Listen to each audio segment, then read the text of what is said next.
ओम शांति। ओम शांति। आदरणीय सुधा दीदी का बाबा के इस बेहद के दिल्ली दरबार में विशेष स्वागत है। हम सभी अपना वीडियो ऑन करके आदरणीय सुधा दीदी का एक हाथ से स्वागत करेंगे। सभी अपना वीडियो ऑन रखें।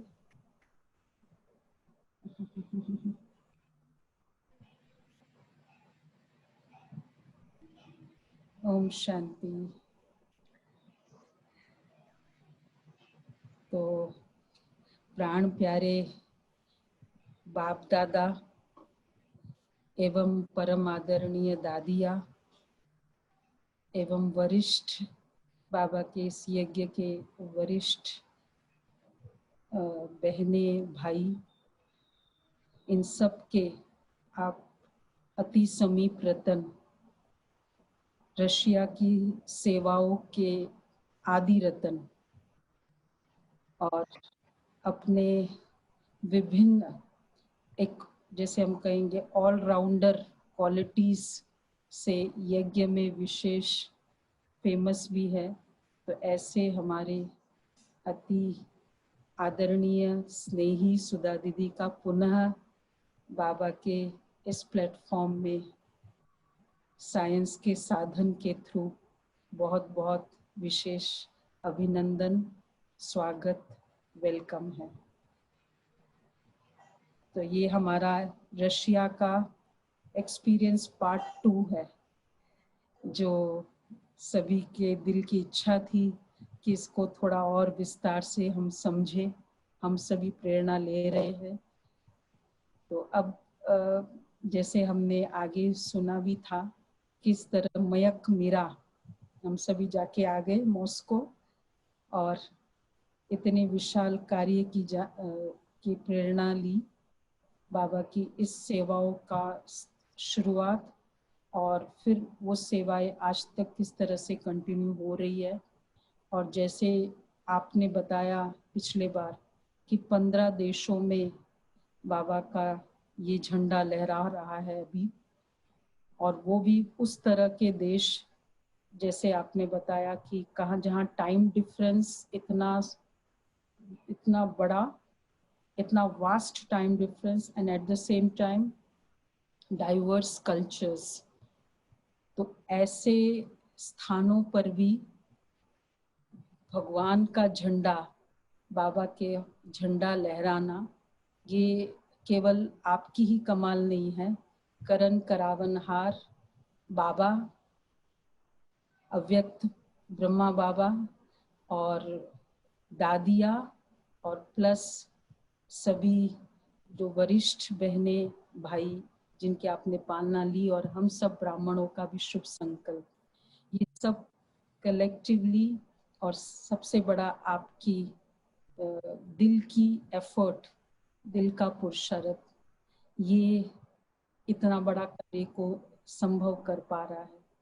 तो बाबा की ये प्रेरणाएं और ये जो सेवाएं करने के निमित्त बाबा ने आपको बनाया, उसका किस तरह सारी सेवाओं में वो विस्तार कैसे हुआ और कैसे वहाँ रशिया वो कल्चर के भाई बहने बाबा के इस तरह के डिसिप्लिन को, हमने जहाँ तक सुना है बहुत ज़्यादा, तो वो इवन भारत के ब्राह्मणों से भी पावरफुल है डिसिप्लिन के मामले में। और जिस तरह से आपने वर्णन किया, तो क्या कैसे ये सब कार्य संभव हो रहा है, क्या बाबा की शक्ति है, किस तरह से ये हो रहा है, आज हम आपसे सब देशों के बारे में भी विस्तार से सुनेंगे। ओम शांति।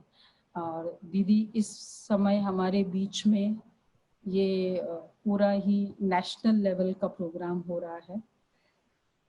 GK2 दिल्ली तो विशेष है ही है, और साथ में बॉम्बे, महाराष्ट्र, ये सब है। और विशेष आज हमारे साथ अमृतसर और जलंधर के मैक्सिमम भाई बहने भी आज ज्वाइन किया है और अभी करते रहेंगे। इट्स अ ब्यूटीफुल प्लेटफॉर्म जहाँ सभी आपके अनुभवों का और बाबा की टचिंग का लाभ लेने वाले हैं। ओम शांति।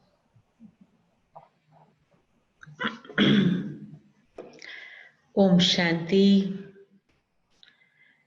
सबको बहुत बहुत ओम शांति। दिल से, बड़े प्यार से ग्रेटर कैलाश 2 निवासियों को, बॉम्बे, महाराष्ट्र, जालंधर, अमृतसर, देखो कितना अच्छा है ना।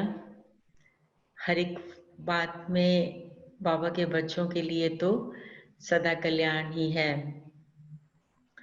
क्योंकि कल्याणकारी बाप का हाथ जब पकड़ लिया, कल्याणकारी युग में आ गए, तो जैसे बाबा ने आज भी कहा, अगर कभी क्लियर कल्याण दिखाई नहीं भी देता इमीडिएटली, लेकिन उसके अंदर कल्याण छिपा होता है, आज नहीं तो कल वो बाहर निकल आता है।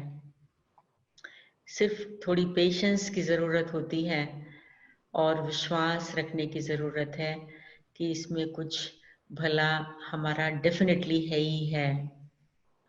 तो संगीता बहन, थैंक यू वेरी मच कि आपने फिर से ये ऑर्गेनाइज किया, सबको भाई बहनों को इनवाइट किया और सब अपने इस समय पर, रात का समय है भारत में तो अभी, और इस समय पर भी इस इच्छा को लेकर के, सुनने की, जानने की इच्छा को लेकर के इकट्ठे हुए हैं। बेशक मैं सबको अभी नहीं देख रही हूँ, लेकिन मुझे विश्वास है कि सब बहुत प्यार से, बड़े दिल से, बड़ी भावना से बाबा की इस कार्य के बारे में सुनना, समझना और डेफिनेटली कुछ सीखना चाहते हैं। मेरे जीवन का प्रिंसिपल है कि लाइफ इज लर्निंग। जीवन भर हम कुछ सीखते रहें, कितने भी हम बड़े हो जाएं, लेकिन ऐसा नहीं फिर भी हो सकता कि हमने सब कुछ सीख लिया जब तक हम परफेक्ट नहीं हो जाएं।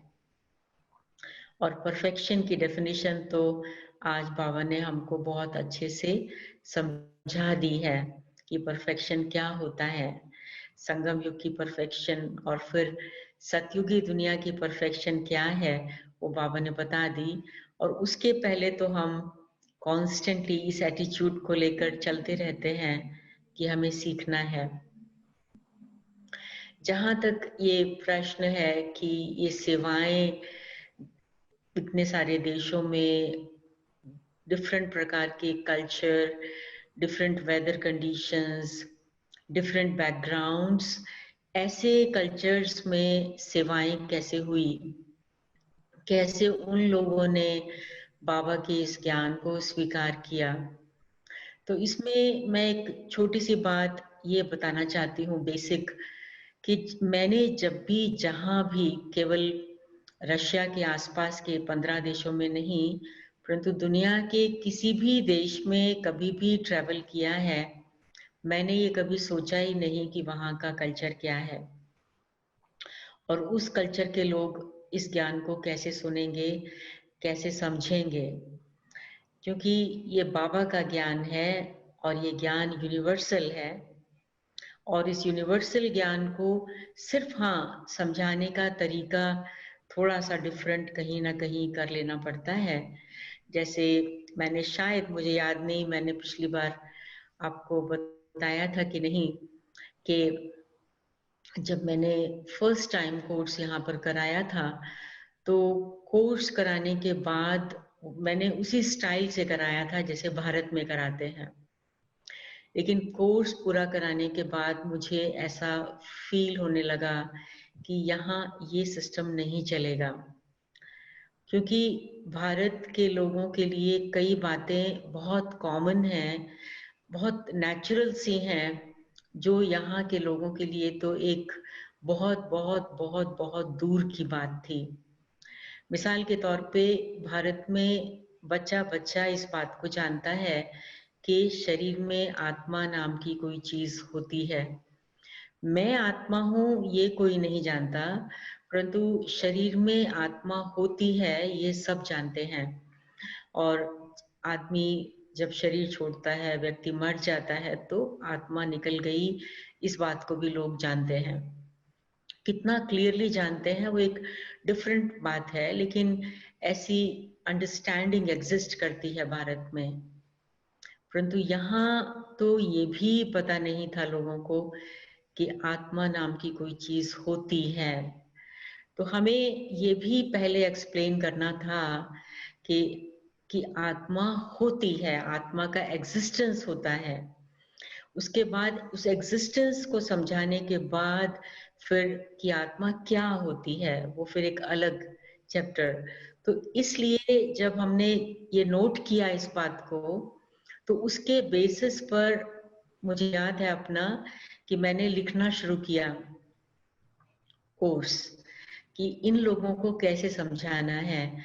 तो आत्मा का लेसन हम 3 दिन लेते थे, परमात्मा का लेसन 3 दिन लेते थे, और फिर उसके बाद योग के लेसन्स 8 दिन लेते थे।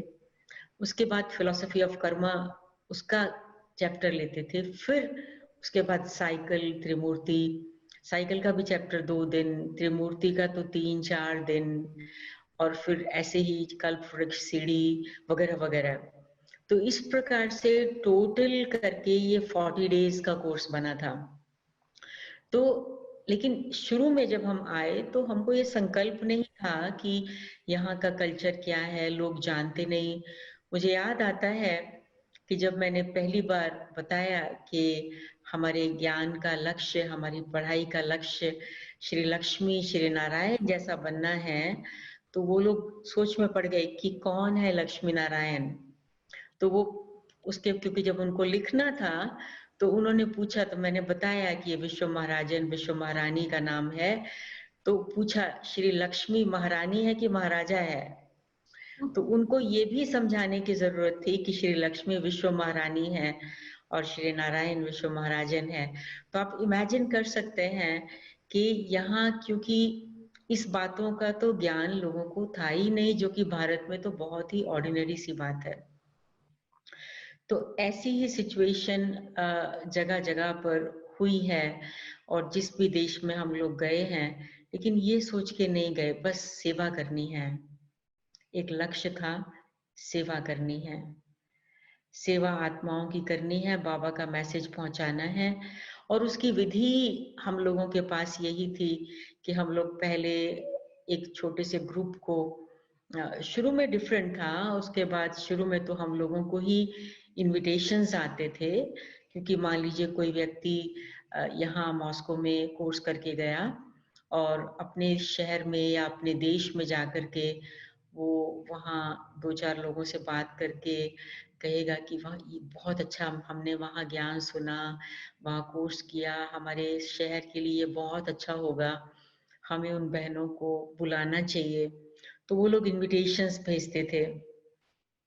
और उन दिनों शुरू में तो, क्योंकि ये एक ही देश था सोवियत यूनियन, हमें वीजास की जरूरत नहीं होती थी आगे जाने के लिए। वो तो फिर बाद में जब डिवाइड हो गया, फिर हमें उसके बाद वीजास की भी जरूरत पड़ने लगी। तो लेकिन शुरू में ऐसा नहीं था। तो शुरू में तो इनविटेशन आया और हम लोग चले जाते थे। तो वो लोग वहाँ हमारे लिए सब कुछ अरेंज करते थे, पब्लिक इकट्ठा करते थे, हॉल जहाँ पे प्रोग्राम होना है, और जिस स्थान पर हमको रहना है वो स्थान भी होता था। चाहे वो छोटा सा फ्लैट होगा तो उसकी तो फिर एक डिफरेंट ही कहानी है कि हम किस किस प्रकार के स्थानों में नहीं रहे। ऐसे ऐसे स्थान जहाँ पर, क्योंकि यहाँ तो सब मीट ईटर्स थे, और कैसे कैसे छोटे छोटे फ्लैट, छोटे छोटे घर, छोटी सी किचन, छोटा सा ये स्थान। और तो यहाँ तो खाना पीने का कल्चर भी डिफरेंट है। हम लोगों की तरह तो कोई चपाती यहाँ बनाता नहीं था, बनाता भी नहीं है, अभी भी थोड़े से ब्राह्मण बनाते हैं। तो हम लोग कभी ढूंढते थे कि अच्छा हम लोग अपने साथ कुछ सामान ले गए, एक ही पतीला है उसी में हमने दूध उबाल लिया, फिर उसको किसी कप में डाल दिया, फिर उसी में चाय बना ली, फिर उसी को ही धो के फिर उसमें कुछ चावल या कुछ सब्जी बना ली, फिर उसी को ही धो के कुछ उसमें कुछ और बना लिया। तो क्योंकि उनके बर्तनों में तो हम बनाएंगे नहीं, उनके बर्तनों में तो सब कुछ बना हुआ है, तो अपने साथ ज्यादा सामान भी ले जा नहीं सकते हैं, क्योंकि प्लेन में ट्रेवल करना होता था कई बार, और तो कितना चीजें लेके जाएंगे, थोड़ा बहुत कुछ खाने की चीजें, तो ऐसा बनाते थे। तो एक दफा मुझे याद आता है, एक दफा की बात है, तो बहुत बार हुआ होगा कि मतलब आटा तो नहीं मिलता था, लेकिन हम सूजी, इसको रवा भी कहते हैं कई लोग, उसकी हम चपाती बनाते थे। तो मन हुआ चपाती बनाने का, अच्छा चपाती बनाना है तो बेलन कहाँ से लाएं, बेलन ढूंढने लगे, बोर्ड तो मिल गया लकड़ी का क्योंकि वो लोग यूज करते हैं, लेकिन बेलन नहीं है।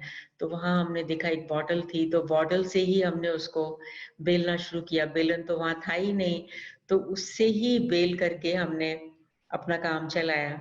तो मतलब बहुत प्रकार की सिचुएशंस हमने शुरू शुरू में पास की, लेकिन इसमें ये कहना चाहती हूँ कि जब ये लक्ष्य होता है सेवा करने का, मैंने किस भावना से अपने जीवन को समर्पित किया है, किस भावना से किया है।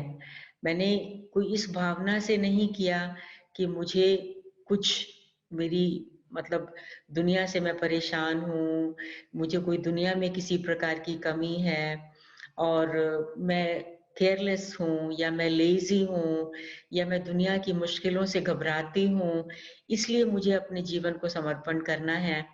नहीं, ये लक्ष्य नहीं था। जीवन को मैंने समर्पित किया है भगवान की सेवा के लिए, मानवता की सेवा के लिए। और सेवा की राह में कई प्रकार के मुश्किलें भी आती हैं, लेकिन जब वो सेवा की भावना होती है तो वो मुश्किलें, फिर वो मुश्किलें नहीं लगती, वो हल हो जाती हैं। तो ऐसे में बाबा बहुत बहुत मदद करते हैं, बाबा बहुत केयर करते हैं। तो शुरू में तो इस प्रकार से होता था, लेकिन बाद में जैसे जैसे हमको यहाँ समय गुजरता गया, 4-5 साल हो गए, तो थोड़े भाई बहन भी तैयार होने शुरू हो गए, ट्रेनिंग्स हुई यहाँ पर, तो हम एक 2-3 भाई बहनों को किसी सिटी में भेजते थे कि तुम लोग वहाँ जाओ, थोड़ा सा बैकग्राउंड तैयार करो, लोगों को थोड़ा सा कन्विंस करो, थोड़ा समझाओ, कांटेक्ट करो किसी ऑर्गेनाइजेशंस के साथ में, और फिर हम लोग आएंगे और वहाँ पर ऐसे प्रोग्राम होंगे। तो फिर वो भाई बहन लोग जाते थे, 2 या 3 का ग्रुप जाता था, तो वही कहीं पर मतलब कोई किराए पर कोई स्थान लेकर के वो लोग रहते थे, और इस प्रकार से फिर वो 5-7 दिन लेके थोड़ा सा बैकग्राउंड बना करके फिर हम लोग वहां पहुंचते थे और वहां सेवा होती थी। तो ऐसे ही न केवल रशिया के दूसरे शहरों में सेवा शुरू हुई, परंतु दूसरे देशों में भी ऐसे ही सेवा शुरू हुई। तो अब मैं आपको थोड़े से मिसाल बताना चाहती हूँ कि किस किस प्रकार से बाबा की मदद इस एक भावना के कारण कि मुझे सेवा करनी है, इन आत्माओं की सेवा करनी है जिन आत्माओं को उस ज्ञान की प्यास है जिसे भगवान ने हमें एक वर्षा के रूप में दिया है और देता जा रहा है और देता जा रहा है, और इन आत्माओं को उसकी प्यास है, उसे मुझे इनको देना है, उनकी प्यास बुझानी है। तो 2-3 मिसाल मैं आपको बताती हूँ। फिर से हम मॉस्को में वापस आते हैं कि 1991 में जब दादी प्रकाशमणि और उनके साथ जो मोहिनी बहन थे, वो दोनों यहाँ पर आए थे, उनका फर्स्ट विजिट था यहाँ। और तो हम लोग उस समय एक फ्लैट में थे, 3 रूम फ्लैट था, उसमें से एक रूम ऑफिस था बना हुआ, और एक रूम में मैं रहती थी, एक रूम में विजय भाई रहते थे।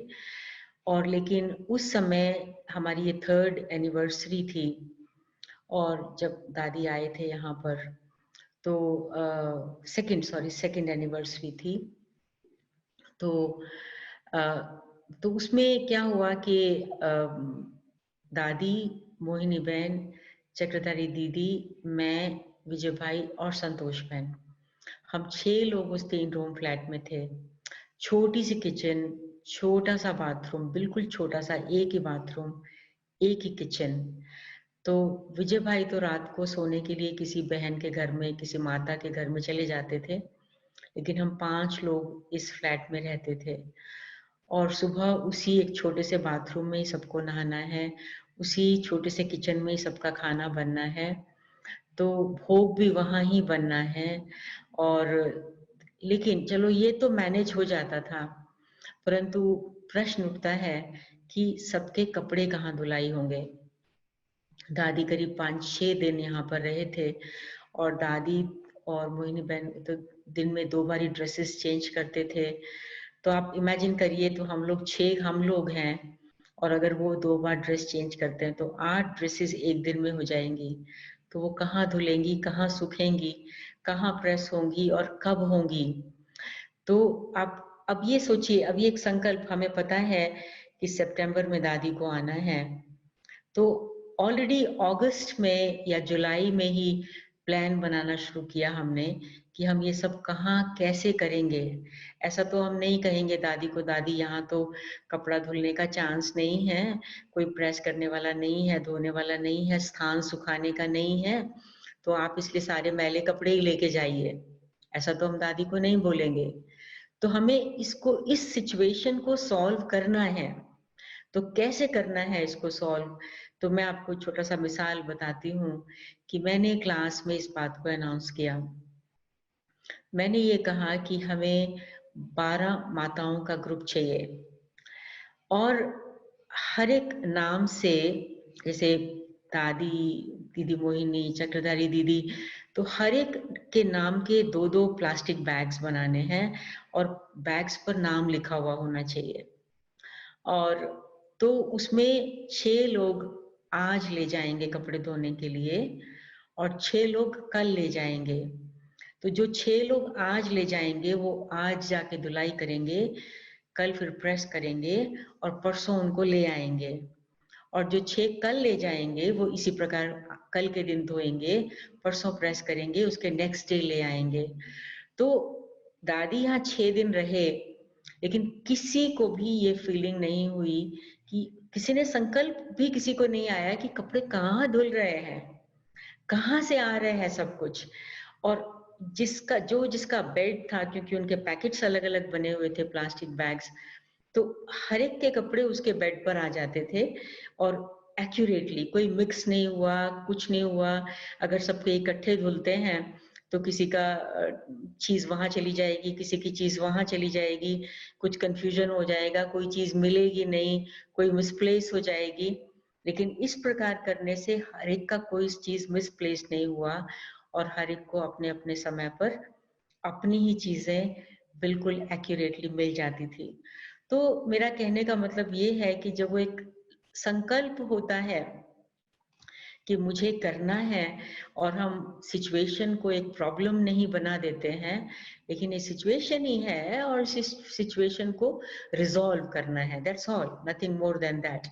जब ये संकल्प होता है तो उसमें फिर हैंड्स भी निकल आते हैं, कोऑपरेटिव हैंड्स। बाबा के बच्चे, बाबा भी टच कर देता है कि इस सिचुएशन को ऐसा करो, ऐसा करो, तो इस प्रकार की बात हो जाती है।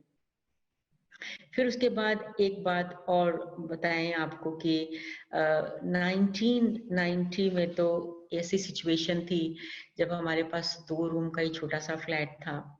एक फ्लैट जिसमें सिर्फ एक ही बेड आता था और एक अलमारी थी, छोटा सा स्पेस था, और एक दूसरा रूम था जिसको हम क्लासरूम बना के रखा था, जिसमें मॉर्निंग के समय में 20-25 लोग आ पाते थे।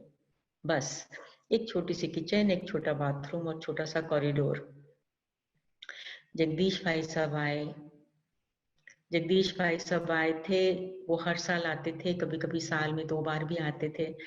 और तो भाई साहब, उस समय की सेवा की मैं आपको बात बताती हूँ कि भाई साहब उसी छोटे से रूम में, क्योंकि जो सिंगल बेड वाला रूम था, वहां भाई साहब को नेचुरली हमने रखा था और उसी रूम में ही भाई साहब ने कहा कि ये भाई बहन, इन लोगों को योग करवाना है, इंडिविजुअली योग कराना है।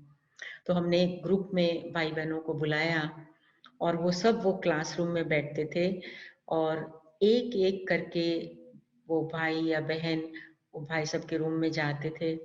उसी छोटे से स्पेस में जो बेड के बाद बचा हुआ था, वहां 2 कुर्सियां रख करके भाई साहब और वो भाई या बहन जो भी होता था वो बैठता था। तो भाई साहब उनको 3-4 मिनट इंडिविजुअली योग का अभ्यास कराते थे, दृष्टि देते थे और वो लोग फिर वहां से बाहर जब कमरे से निकलते थे तो इतना फुल एकदम चार्ज्ड बैटरी जैसे होता है, तो इस प्रकार से वो लोग निकलते थे।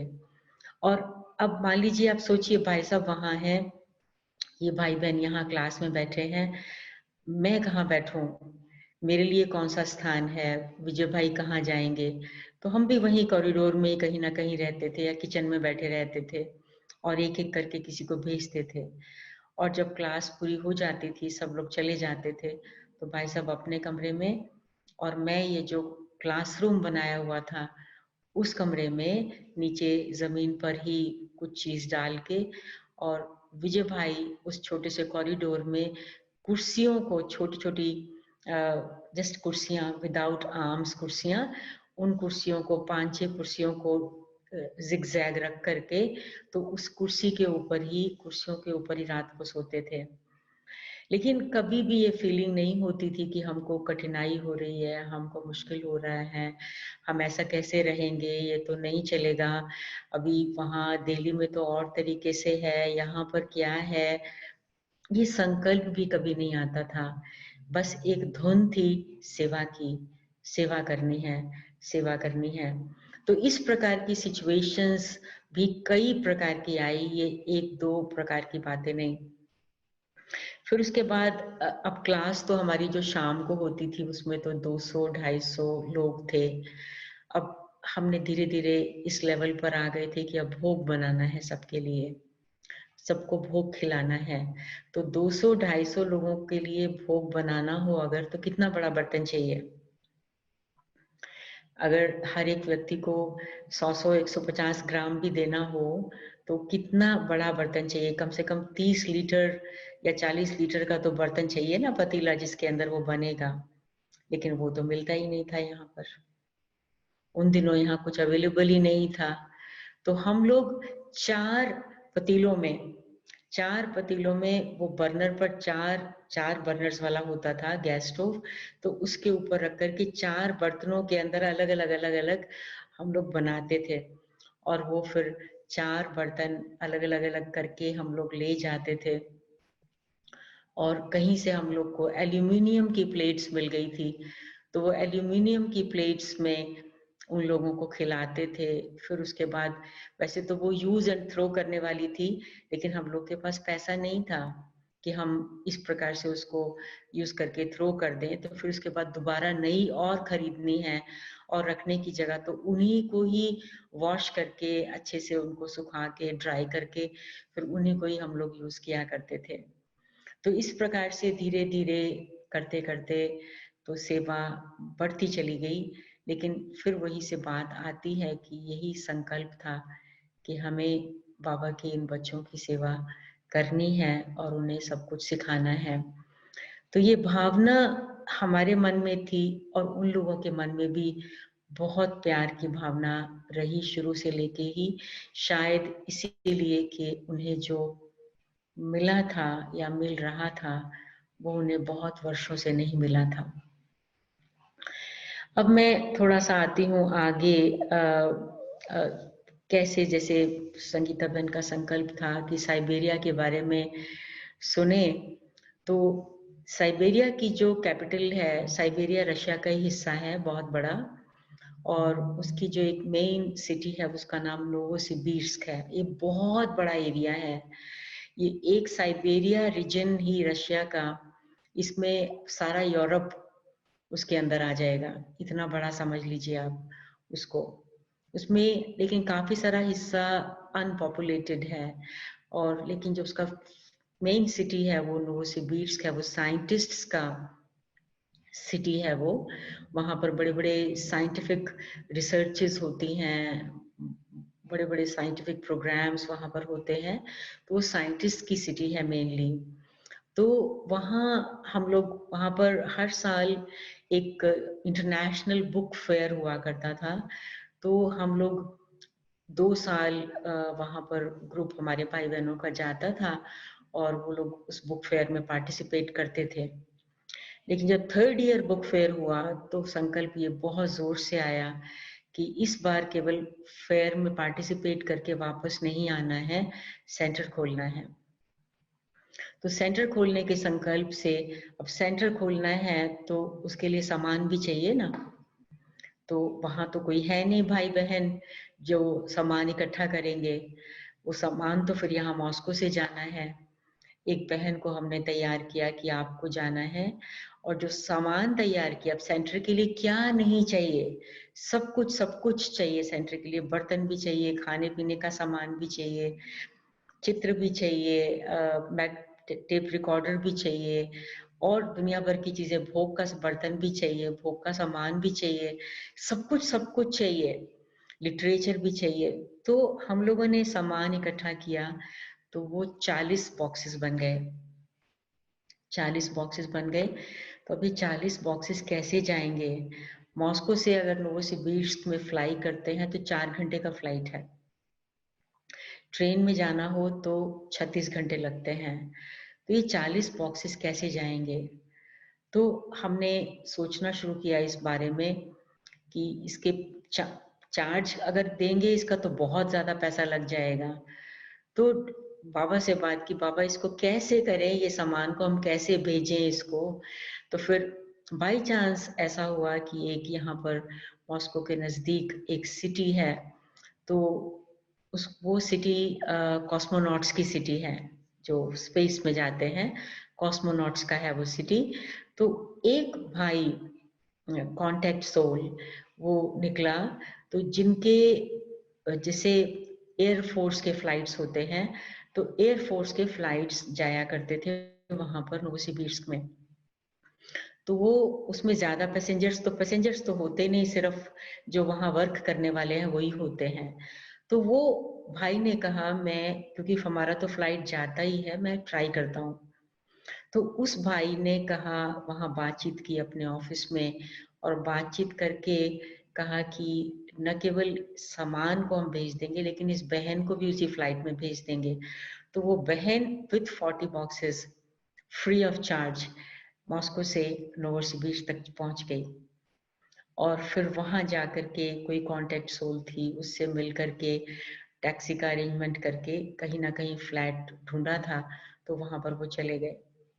थोड़े दिन के बाद हमको जाना था, तो हम लोग, मैं और विजय भाई और 2 बहनें और, क्योंकि वहां शुरुआत थी सेवा की, तो हमारे साथ 20 बॉक्सेस और बन गए। तो हम क्योंकि 3-4 लोग थे, तो वो हमारे साथ कैसे ना कैसे करके सामान प्लेन में चला गया। तो मैं इंटरेस्टिंग बात क्या सुनाना चाहती हूँ आपको। मेरा वहाँ लास्ट डे स्टे था, उस फर्स्ट विजिट में, मेरा वो फर्स्ट विजिट था वहाँ का। तो इंटरव्यू था रेडियो में। तो जहां हम लोग जिस फ्लैट में रहे हुए थे और रेडियो स्टेशन जो था, वो बिल्कुल 2 अलग अलग ऑपोजिट डिस्टेंस पर है। ये नोवोसिबिर्स्क सिटी ऐसे है जैसे बॉम्बे, लंबा लंबा। दिल्ली तो गोल है ना, और ये बॉम्बे जो है वो लंबा लंबा है, किनारे किनारे किनारे चलता है। तो ऐसे ही नोवोसिबिर्स्क है। तो बहुत लंबी सिटी है, बहुत लंबी रिवर वहां से जाती है, तो बिल्कुल दूसरे एंड पर था। तो हम लोग वहाँ पब्लिक ट्रांसपोर्ट से पहुंच गए। लेकिन जब इंटरव्यू देके बाहर निकले, इतनी तेज हवा, इतनी तेज बारिश, और इंस्टेंटली हैवी स्नोफॉल शुरू हो गया। बहुत बहुत हैवी स्नोफॉल शुरू हो गया। तो इतना हैवी स्नोफॉल कि आप देख नहीं सकते कि आपके सामने अगर 1 मीटर पे भी कोई खड़ा हुआ है। शाम का समय था और अभी हमको वहां से घर जाना है। शाम का प्रोग्राम था वहां पर, और नेक्स्ट मॉर्निंग मुझे फ्लाई करना था मॉस्को। तो जो बहन मेरे साथ थी, रशियन बहन, वो बहन ने देखा कि उसी बिल्डिंग में से एक भाई निकला और वो अपनी गाड़ी की तरफ गया, गाड़ी को खोला उसने, तो दौड़ के उस भाई के पास गई कि हमारे साथ इंडिया से एक बहन है और उसको तो इस चीज का अनुभव नहीं है, स्नोफॉल वगैरह का, तो आप थोड़ा सा लिफ्ट दे सकते हैं क्या हमको मेट्रो स्टेशन तक। तो उस भाई ने कहा प्रॉब्लम नहीं है, हम 3 जने थे तो मैं आपको लिफ्ट दे देता हूँ। और वो तो रास्ते में ही उसने हमसे पूछा कि आपको जाना कहाँ है वैसे। तो जब उनको बताया कि हमको उधर जाना है तो उसने कहा कि मैं एक्चुअली उसी तरफ जा रहा हूँ, उधर तो नहीं जा रहा पर उसी तरफ जा रहा हूँ, मैं आपको आधे से ज्यादा रास्ते में छोड़ दूंगा बस स्टॉप पर और आप वहां बस में बैठ जाइए, तो वो बस आपको सीधा वहां ले जाएगी। तो वो भाई हमको आधे से भी ज्यादा रास्ता कवर करा दिया, उसकी गाड़ी में हम लोग चले गए। अब आप सोचिए कैसे हुआ ये, अनइमेजिनेबल, कहाँ से किसने किसको कब भेज दिया। अभी हम निकले, बर्फ आ गई, उसी समय वो भाई वहां से निकल आया। जब हम सोच रहे हैं कि हम लोग कैसे जाएं कैसे पहुंचे, कुछ भी रास्ता दिखाई नहीं देता है, और वो भाई भी ऐसा निकला जो उस तरफ जा रहा है जिधर बाबा का स्थान था। तो उसने हमको छोड़ दिया और हम लोग फिर इतने में बस आ गई, बस में हम लोग बैठ करके चले गए। स्नोफॉल होता रहा। जब हम बस से उतरे अपने स्टॉप पर तो स्नोफॉल के साथ इतना तेज विंड थी, बहुत हवा तेज थी। तो ऐसे था वो जैसे आपको इधर जाना है लेकिन हवा आपको इधर ले जाती है, टेढ़ा ले जाती है। बर्फ भी आपको उधर ले जा रही है, हवा भी आपको उधर ले जा रही है, और आपको सड़क क्रॉस करनी है। तो ना आपको सड़क दिखाई दे रही है ना आपको दूसरा किनारा दिखाई दे रहा है, और उधर से हवा आपको धक्का देके दूसरी तरफ लेके जा रही है। तो ऐसी सिचुएशन में हम एक दूसरे को पकड़ के, जैसे कोई ब्लाइंड होता है ना, एक दूसरे को पकड़ करके हम धीरे धीरे धीरे धीरे धीरे धीरे करके हम सड़क क्रॉस कर लिया, और सड़क क्रॉस करके धीरे धीरे हम लोग अब जहाँ पर रुके हुए थे जिस फ्लैट में, वहां पर हम पहुंच गए। अब पहुंच भी गए, टाइम पर लगभग पहुंच गए, और उसके इंस्टेंटली थोड़ी ही देर के बाद कोई प्रोग्राम था, वो वहां से बहुत दूर नहीं था। तो जब हम लोग नीचे उतरे उस प्रोग्राम के लिए, तो जो बर्फ इतनी पड़ चुकी थी, जो हमारे घुटनों तक बर्फ थी, तो उस बर्फ के अंदर चल के हमको जाना था उस घर तक जहां पर वो प्रोग्राम था। फिर वो धीरे धीरे धीरे धीरे उसके अंदर वो इतने बड़े बड़े ऊंचे ऊंचे शूज, लॉन्ग शूज जिसको कहते हैं, वो पहने हुए, और एक कदम उठाओ फिर एक दूसरा कदम, क्योंकि सीधा सीधा तो आप नहीं चल सकते हैं उसके अंदर, तो वो आपका पाँव धंस जाता है बर्फ के अंदर, बर्फ सॉफ्ट है और उसके अंदर चला जाता है पाँव। और फिर हमारी ड्रेस भी, साड़ी पहनते हैं हम लोग, कोई पैंट्स तो पहनते नहीं, तो उसके अंदर आपको अपने आप को संभालते हुए जाना है। और फिर संभालते हुए हम लोग खैर एनीवे उस घर में भी पहुंच गए, और वहां पर वो प्रोग्राम भी हो गया, और प्रोग्राम के बाद वापस भी आ गए। अब मुझे नेक्स्ट डे मॉर्निंग में निकलना है, 7 o'clock मेरी फ्लाइट थी मॉर्निंग में। घर से 4 बजे निकलना था, और करीब जो एयरपोर्ट था उसका जो मतलब डिस्टेंस था बाय टैक्सी 45 मिनट्स था। तो हमने सोचा कि बर्फ तो पड़ती जा रही है, कल पता नहीं फ्लाइट्स भी उड़ेंगे कि नहीं उड़ेंगे, क्या होगा कल, क्या होगा कल। तो रात के 11 बजे तक, 11 बज गए, हम फोन कर रहे हैं एयरपोर्ट पर, फ्लाइट जाएगी कि नहीं, कोई पता नहीं, फ्लाइट जाएगी कि नहीं, कोई पता नहीं, फ्लाइट जाएगी कि नहीं, कोई पता नहीं। 12 बजे तक हम जागे रहे, 12 बजे फोन किया तो मैसेज मिला कि फ्लाइट जाएगी। चलो ठीक है। तो हमने सोचा कि इतना 45 मिनट्स का रास्ता है और इतनी बर्फ पड़ी है, सारी सड़कें बर्फ से भरी हुई हैं, तो टैक्सी जल्दी बुला लेते हैं, 3:30 बजे बुला लेते हैं, और ताकि क्योंकि धीरे धीरे जाएगी टैक्सी तो फास्ट जा नहीं पाएगी। लेकिन आप इमेजिन कीजिए, टैक्सी 3:30 बजे आ गई और हम तैयार थे, जाना था, लेकिन सड़कें, पटरियों पर बर्फ थी लेकिन सड़कें ऐसी साफ जैसे कि बर्फ पड़ी ही ना हो, और खाली सड़कें हैं, कारें भी कोई नहीं है, कुछ भी नहीं है उस समय पर। हम बल्कि 35 मिनट्स में ही एयरपोर्ट पर पहुंच गए, और वहां पहुंच के बाकायदा फ्लाइट टाइम पर उड़ी, और टाइम पर उड़ करके हम लोग यहाँ वापस मॉस्को में पहुंच गए। तो ये एक फर्स्ट ऐसा एक्सपीरियंस था साइबेरिया का, जहाँ पर हम लोगों ने देखा कि क्या होता है वहां पर। कभी कभी टेम्परेचर -50 डिग्रीज भी चला जाता है। यहाँ के ऐसे भी शहर हैं रशिया के जहाँ, जिसको इकूटी कहते हैं, आपने एस्किमोस का सुना है, हमने स्कूलों में पढ़ा है एस्किमोस के बारे में। तो वहां पर -65 डिग्रीज टेम्परेचर होता है, और ऐसे टेम्परेचर में भी लोग रहते भी हैं, काम भी करते हैं। और तो हमारा ये जो सेंटर फर्स्ट साइबेरिया में खुला, ये नोवोसिबिर्स्क में खुला। अभी तो वहाँ 6 सेंटर्स इसके अलावा और हैं, आगे आगे आगे आगे। तो वो सेंटर्स भी खुलते जाते हैं, और वहाँ भी बहुत अच्छी सेवा हो रही है। एक तो मतलब ये मुझे आपको अनुभव सुनाना था, और दूसरा एक ये भी बात बतानी थी कि फिर किसी दूसरे देश की, अब दूसरे देशों में कई देशों में सेवाएं हुई, वो ना बता के मैं अभी आऊंगी उस देश में जहाँ पर जो मुस्लिम देश है, किर्गिस्तान। किर्गिस्तान, तो यहाँ जब हम कजाकिस्तान में, उससे पहले वो भी मुस्लिम देश है, वहां पर भी सेवा शुरू हो चुकी थी। तो कजाकिस्तान और किर्गिस्तान आपस में बहुत बहुत दूर नहीं है। तो मैं कजाकिस्तान में थी, और वहां से किर्गिस्तान की सेवा अभी शुरू हुई थी थोड़ी थोड़ी, और मुझे वहां, मेरा ये फर्स्ट विजिट था वहां। तो वहां कैसे पहुंचना है, तो वहां पहुंचने का तरीका, कोई डायरेक्ट फ्लाइट्स नहीं है, ट्रेन्स भी ऐसी कोई डायरेक्ट नहीं थी।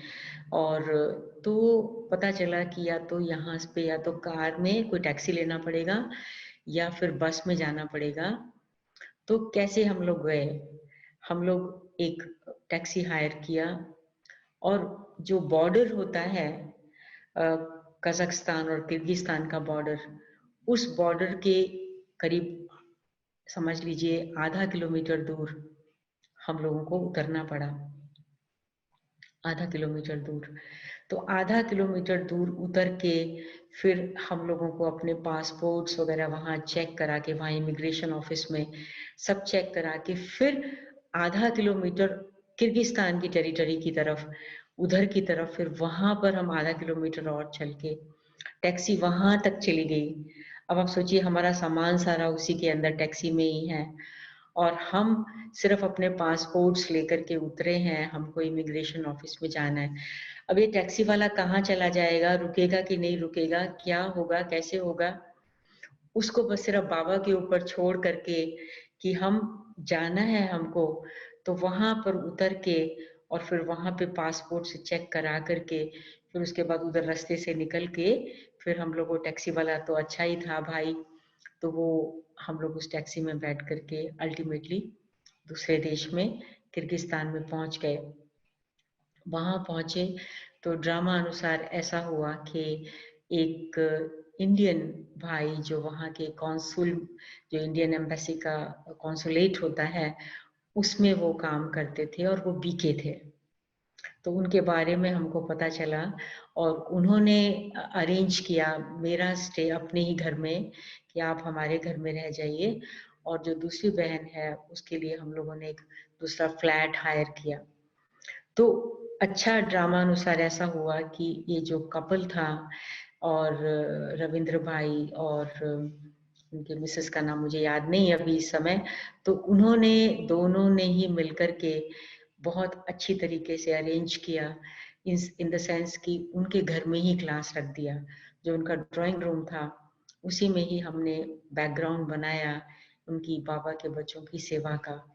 और धीरे धीरे धीरे धीरे फिर वो तो ट्रांसफर हो गई उनकी, तो फिर वो रिटायर भी हो गए, और उसके बाद वहां पर सेवा शुरू हो गई किर्गिस्तान में। तो किर्गिस्तान में भी बिश्केक में अभी एक बाबा का सेंटर है।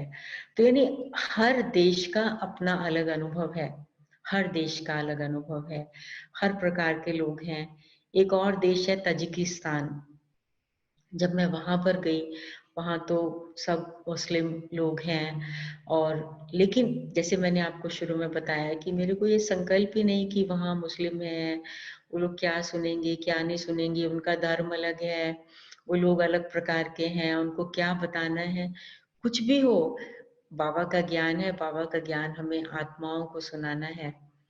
तो हमने तो वहाँ ये अनुभव किया, जब हम लोग निकलते थे, फ्लैट से निकलते थे, तो लोग हमको देखते तो खड़े ही हो जाते थे, खड़े ही हो जाते थे। कोई नमस्ते करता था, क्योंकि समझ लेते थे कि ये इंडिया से आए हैं, तो नमस्ते करके खड़ा हो जाता था और रुक जाते थे हमारे साथ, आप फोटोज खिंचवा लीजिए हमारे साथ। ऐसे ऐसे जहां पर भी जाओ तो प्लीज आपके साथ हम एक फोटो खिंचवा सकते हैं, आपके साथ हम एक फोटो खिंचवा सकते हैं।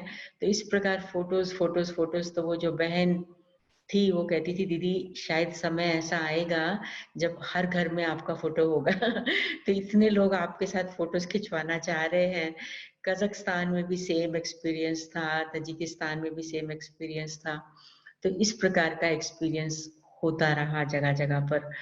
तो भावार्थ कहने का ये है कि एक नए प्रकार के एक्सपीरियंस, और सबसे ज्यादा तो लोग जो चाहते हैं वो ज्ञान के शब्दों से ज्यादा लोगों को अनुभव चाहिए।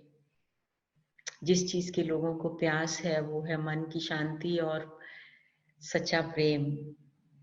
और खैर ज्ञान तो बुद्धि के लिए है, लेकिन आत्मा को जो चाहिए मुख्य रूप से वो ये चाहिए, इसको शांति चाहिए, प्रेम चाहिए। और जब बाबा के ज्ञान के आधार पर और उस भावना के आधार पर जब उनकी सेवा होती है तो उन्हें वो प्राप्त होने लग जाता है। तो एक ये मतलब देशों का, अलग अलग देशों का अनुभव की बात है। और बाकी थोड़ा सा ये मैं आपको बताना चाह रही थी, और कि जैसे कैसे लाइफ में, जैसे मैंने शुरू शुरू में कहा कि मेरे फॉर्मूला है लाइफ इज लर्निंग, कि सीखते रहना है। दादी जानकी भी कहा करती थी कि जो व्यक्ति जीवन में सीखता रहता है वो एवर यंग रहता है। जो ये जिसको ये अभिमान आ जाता है मैंने तो सब कुछ सीख लिया, मैं तो बहुत होशियार हूँ, मुझे तो सब कुछ मालूम है, मुझे सब कुछ आता है, वो बहुत जल्दी बूढ़ा हो जाता है, उसका बुढ़ापा शुरू हो जाता है ये संकल्प आते ही कि मैं अभी सब कुछ जानता हूँ। तो दादी जानकी 104 वर्ष अपने शरीर द्वारा सेवा किया है, तो उसका कारण यही है कि उनका लक्ष्य सदा ही ये रहता था कि मुझे सीखना है। हम लोग देखते थे कि कैसे उनका मुरली के प्रति कितना प्यार, कितना प्यार। कोई भी बुक्स पब्लिश होती थी, ज्ञानामृत, वर्ल्ड रिन्यूअल, प्यूरिटी, कभी भी कोई भी नई बुक आएगी तो वो सबसे पहले उसको पढ़ती जरूर थी, चाहे वो इंग्लिश में भी हो तो भी धीरे धीरे धीरे धीरे उसको पढ़ती थी, उसका एसेंस समझने की कोशिश करती थी। तो लर्निंग, तो एक दफा की बात है कि ऐसे ही किसी से हम अनुभव आपस में सुन लेन देन कर रहे थे मधुबन में। तो उस अनुभव के लेन देन में किसी ने ये बात कही कि एक्चुअली तो हम जहाँ पे भी हैं, जहाँ पे भी हैं, हमारा लाइफ सेवा के लिए है। तो कोई अपना अनुभव शेयर कर रहा था कि मैं तो जब एयरपोर्ट पर भी बैठता हूँ ना, बैठती हूँ, सिस्टर थी वो, अब रजिस्ट्रेशन हो गया, जब तक बोर्डिंग हो तब तक तो खाली बैठे हैं, कुछ तो करने का है नहीं, पब्लिक आ रही है जा रही है, इतने सारे लोग हैं, बस बैठे ही तो हैं खाली, तो क्यों मैं खाली बैठी रहूं, क्यों ना मैं सेवा कर लूं, क्यों ना मैं ये सब जो आत्माएं भाग दौड़ कर रहे हैं इन आत्माओं को मैं कुछ योगदान दे दूं, इनको शांति का दान दे दूं, इनको खुशी दे दूं, किसी को स्माइल कर दूं। तो कोई अपना अनुभव ऐसा शेयर कर रहा था, तो मुझे बहुत अच्छा लगा वो। तो मैं आपको अपने ऐसे 2 अनुभव बताना चाहती हूँ कि एक बार मैं कहीं से फ्लाई कर रही थी, तो ऐसे ही संकल्प आया कि देखो, मैं प्लेन में बैठ चुके थे ऑलरेडी, अभी शुरू नहीं हुआ था फ्लाइट, लेकिन सिर्फ अभी बोर्डिंग पूरी हो रही थी।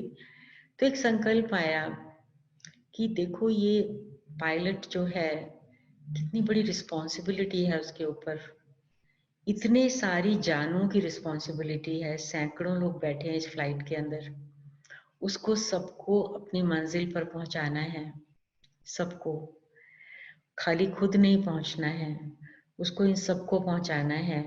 कितनी बड़ी रिस्पॉन्सिबिलिटी उसने अपने ऊपर लिया है। ये एयर हॉस्टेसेस हैं, इनके ऊपर कितनी बड़ी रिस्पॉन्सिबिलिटी है। हर प्रकार के पैसेंजर होते हैं, कोई अच्छे से व्यवहार करता है, कोई अच्छे से नहीं करता है, डिमांड्स करता रहता है, कोई कैसा होता है।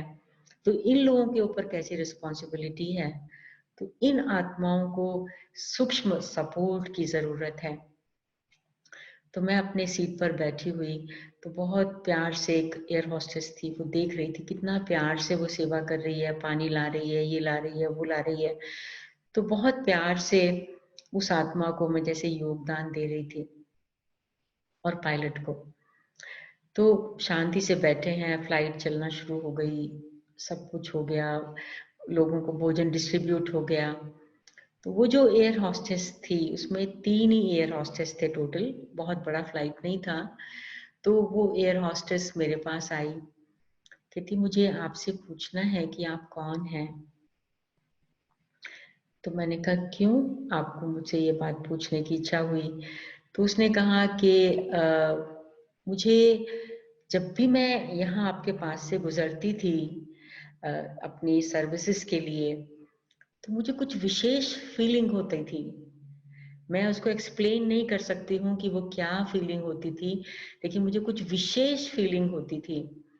और मुझे लगा कि कुछ है, कुछ है।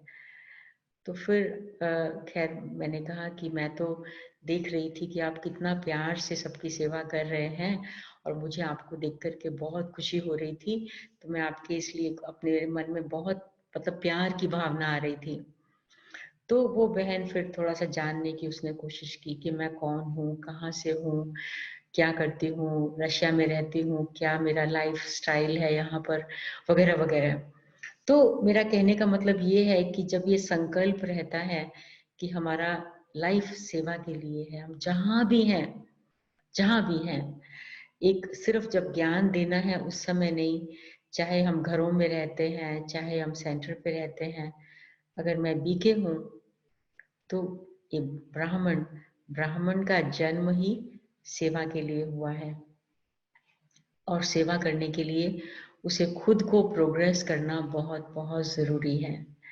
और ऐसा ही दूसरा एक छोटा सा मिसाल और है कि मैं मॉस्को से दिल्ली जाना था मुझे, तो एयरपोर्ट पर ही थे हम, अनाउंसमेंट हो गया कि बोर्डिंग शुरू होने वाली है।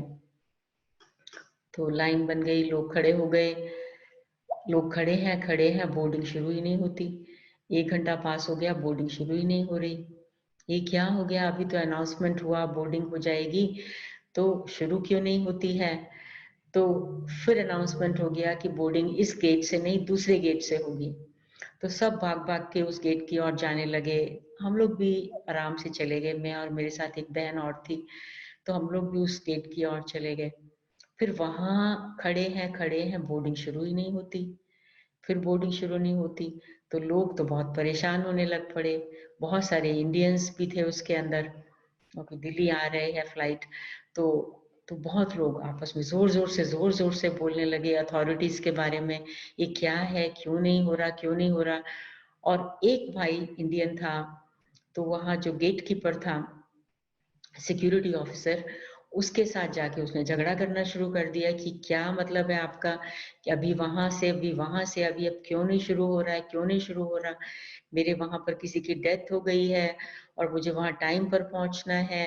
मतलब बहुत जोर जोर से चिल्ला रहा था और झगड़ा कर रहा था, और हम वहां बैठे थे। अब वो लोग कुछ कहने की कोशिश कर रहे हैं, लेकिन वो क्या कर सकते हैं। तो खैर ये भाई चुप हो गया। उसके बाद जब मेरे आगे से गुजरा वो, तो मैंने उसको रोका 1 मिनट के लिए। मैंने कहा भैया देखो, हो सकता है कुछ टेक्निकल प्रॉब्लम होगी, कुछ इंजन में गड़बड़ होगा, कुछ तो कारण होगा जिसके कारण वो बोर्डिंग शुरू नहीं कर रहे हैं, कुछ तो कारण होगा। और अगर मान लीजिए बोर्डिंग करा दें, या तो प्लेन में हम लोग बैठे रहेंगे, वहां और ही दम घुटेगा, और या तो फिर रास्ते में कुछ हो जाएगा अगर टेक्निकल प्रॉब्लम के कारण से चले जाएंगे तो आप ये सोचिए उसी में कुछ कल्याण होगा। गुस्सा करने से तो कोई फायदा होने वाला नहीं है, क्योंकि उसको बहुत लोगों ने शांत करने की कोशिश की, वो शांत नहीं हो रहा था, बहुत गुस्सा कर रहा था। लेकिन फिर जब मैंने उससे बातचीत की तो वो कहता है कि मैंने कहा मैं समझती हूँ कि किसी की डेथ हो गई है, आपको वहां पहुंचना है, लेकिन सिचुएशन ऐसी है ना, क्या करें अभी आप। तो इससे तो अच्छा होगा कि शांति रखिए और प्लेन को भी शांति पहुंचाइए, पायलट को भी पहुंचाइए और जो अथॉरिटीज हैं उनको भी, ताकि टाइम पर सब ठीक हो जाए। तो फिर हंसता है, हंस के कहता है कि वैसे डेथ वेथ कुछ हुई नहीं है, ये तो मैं ऐसे ही कह रहा हूँ इन लोगों को, ताकि कुछ ना कुछ इन लोगों को थोड़ा हिलाऊं और तो कुछ ना कुछ ये लोग करें जल्दी से जल्दी।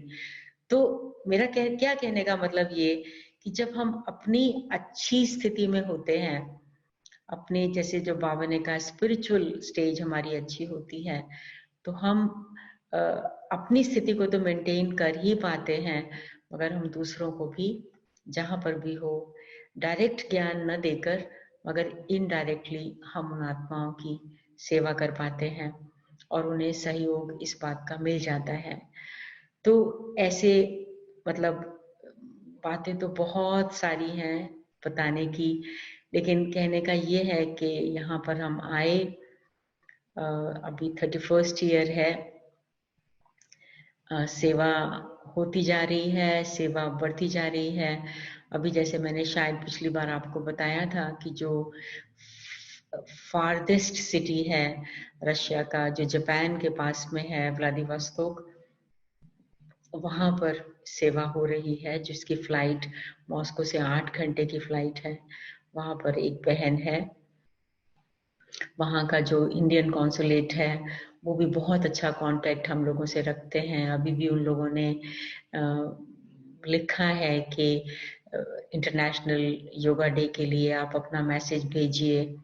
तो उस प्रकार से भी सेवा चलती जा रही है। जो इंडियन एम्बेसी है मॉस्को में, तो वो भी कल ही मैसेज आया उनका कि आप इंटरनेशनल योगा डे के लिए मैसेज भेजिए।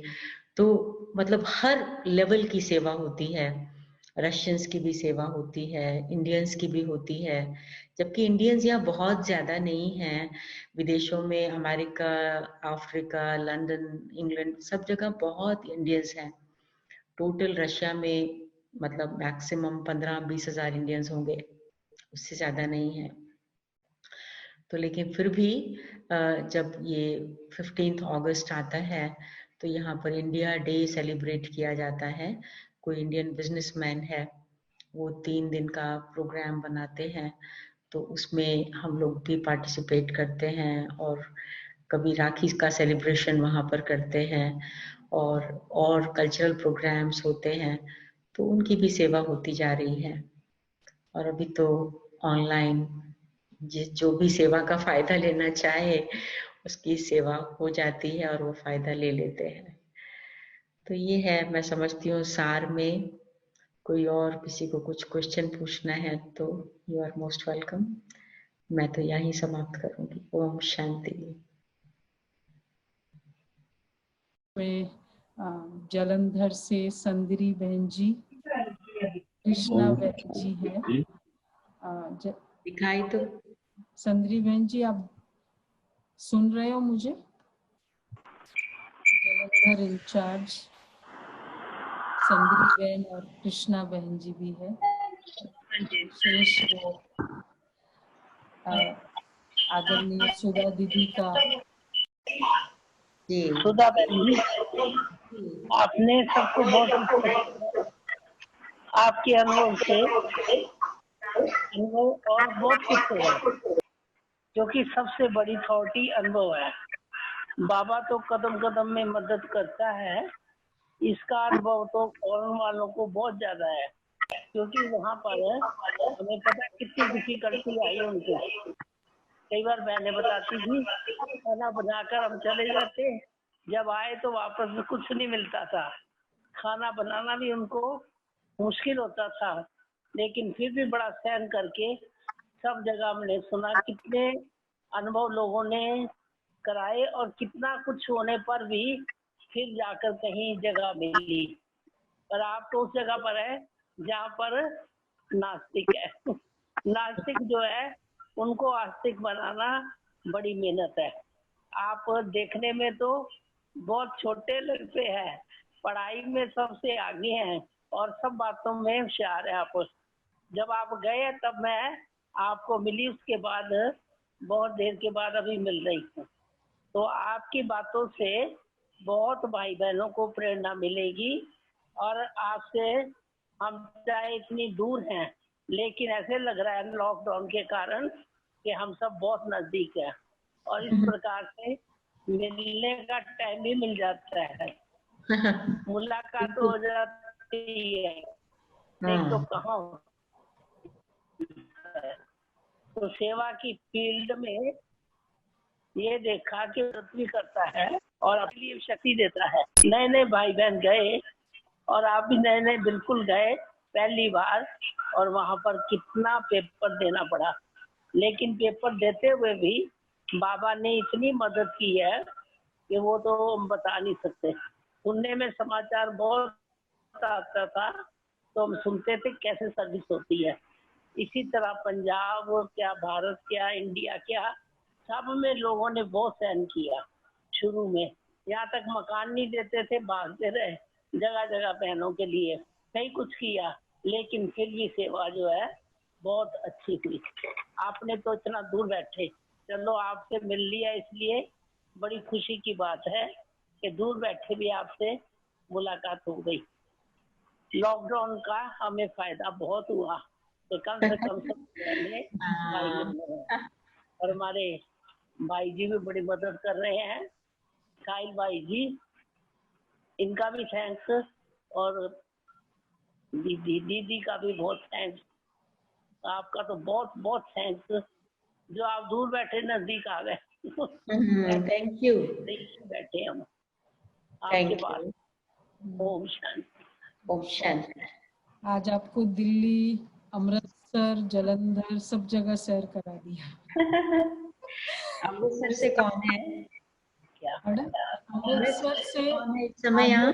अमृतसर की बहनें तो नहीं है, शायद है कोई बहनें अमृतसर की, पर स्टूडेंट्स जरूर है। कितने हैं अमृतसर के? साहिल भाई साहिल भाई मेन कोऑर्डिनेटर है अमृतसर और जलंधर के। अच्छा अच्छा, ओके ओके, वेरी गुड। सो खैर बहुत अच्छा, मिलते रहेंगे फिर कभी। ऐसे मिलते रहेंगे। लॉकडाउन में ब्राह्मण पूरे विश्व के ब्राह्मण एक यूनाइटेड हो गए हैं। बिल्कुल बिल्कुल बिल्कुल, एग्जैक्टली एग्जैक्टली। और किसी को कोई तकलीफ भी नहीं, और मिल भी लिए और किसी को कोई तकलीफ भी नहीं कहीं। हाँ एग्जैक्टली। वो सुना है, एक बहन कहती है देखो कितना अच्छा है, टोली भी नहीं खिलानी पड़ रही, तैयारी हाँ से जाना भी नहीं टोली मील भी नहीं नहीं, बनानी है, कोई फूल शूज पहन के फूल का गुच्छा भी नहीं देना होता है। उनका गुच्छा भी नहीं देना है तो वो सब कुछ हो गया और फिर मिल भी लिया। वेरी गुड, बहुत अच्छा जी, कम खर्च पाला नशीन। बेडरूम से भी नहीं निकलना पड़ता है किसी को कभी हाँ रात। जी, बेडरूम में बैठे। Okay okay. ओम शांति। ओम शांति। बस 1 मिनट बाबा को याद करके पूरा करेंगे।